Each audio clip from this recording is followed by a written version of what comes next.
ডাকাতি সংগঠনকালে ডাকাত সদস্য 4 সদস্যকে আমরা গ্রেপ্তার করেছি। রাজধানীর হাতিরঝিল সংলগ্ন একটি বাসায় ডাকাতির প্রস্তুতিকালে সংঘবদ্ধ ডাকাত দলের 4 সদস্যকে গ্রেপ্তার করা হয়। এ সময় তাদের কাছ থেকে 2টি বিদেশি পিস্তল, 2টি ম্যাগজিন, 5 রাউন্ড গুলি, 1টি খেলনা পিস্তল, 3টি চাপাতি, 5টি ককটেল, 1টা স্পাইক ড্যাগার, চলচ্চিত্র শুটিং ইউনিটের 2টি কার্ডও পাওয়া গেছে তাদের নিকট থেকে। গ্রেপ্তারকৃত আসামিরা হলেন রাকিব, রাশেদুল হাওলাদার, জুবায়ের ইসলাম, বিজয় সরকার ওরফে ডেভিড।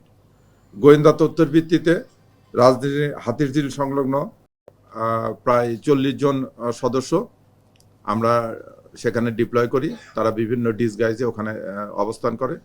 ডাকাত দল যখন ওই গলির ভিতরে ঢোকে, তৎক্ষণাৎ ডিবির যে গোয়েন্দা দলের 40 জন সদস্য ছিল তারা তাদেরকে চেস করে ওখান থেকে 4 জনকে হাতে নাতে ধরে এবং 2 জন পলায় যায়। যে 4 জনকে গ্রেপ্তার করেছে তাদের ভিতরে রাকিব যে ডাকাতকে গ্রেপ্তার করেছে তার নামে ইতিপূর্বে 10টা মামলা আছে, ডাকাতি এবং মাদকের সহ 10টা মামলা আছে।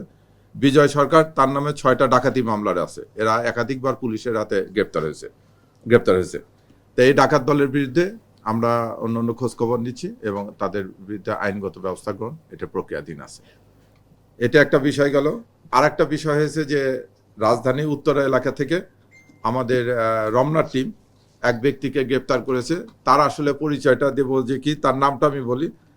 তার নাম হচ্ছে নুরুল চৌধুরী।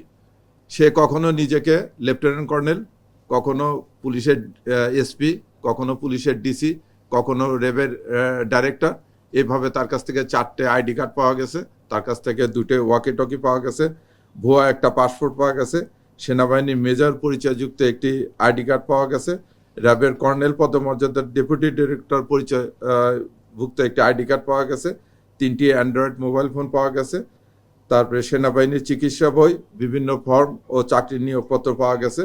সে দীর্ঘদিন যাবৎ ওই এলাকায় শিক্ষিত, অর্ধশিক্ষিত এবং শ্রমজীবী লোকের নিকট প্রতারণা করে আসছে যে সে তাদেরকে চাকরি দেবে এবং ভুয়া নিয়োগপত্র 2-4 জনের হাতে তুলে দিয়েছে।